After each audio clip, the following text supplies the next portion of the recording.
Narito ang iba pang balitang tinutukan ng 24 Oras Weekend. Nasawi ang isang batang 9 na taong gulang matapos mabangga ng truck na nawalan umano ng preno. Ilang kotse rin ang nadamay at nakatutok si EJ Gomez, exclusive. Patay ang 9 na taong gulang na batang ito matapos mabangga ng isang dump truck sa barangay San Jose, Antipolo City alas 4:30 kahapon. Sa isang tulay sa Roman Rojas Road sa Sitio Barracks naganap ang aksidente. Base sa investigasyon ng pulisya, nawala ng preno ang truck. After niyang matamaan yung tatlong sasakyan, by force pa rin is nagpatuloy pa rin siya hanggang sa masagasaan niya yung isang naglalakad na 9 years old na batang babae. Isinugod pa raw sa ospital ang bata pero dead on arrival na ang biktima. Sobrang sakit, hindi ko po talaga matanggap yung nangyari na sa anak ko. Hindi po niya gawing dahilan yung nawalan siya ng preno, ma'am, kasi masyado palang malayo.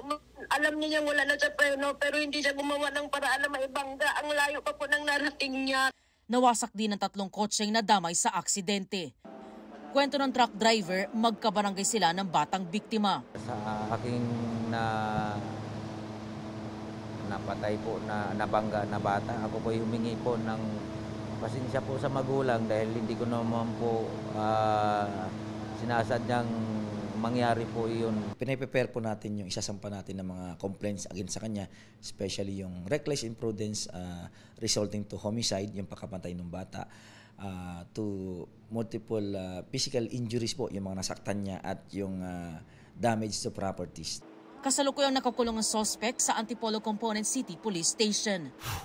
Para sa GMA Integrated News, EJ Gomez, nakatutok, 24 Oras.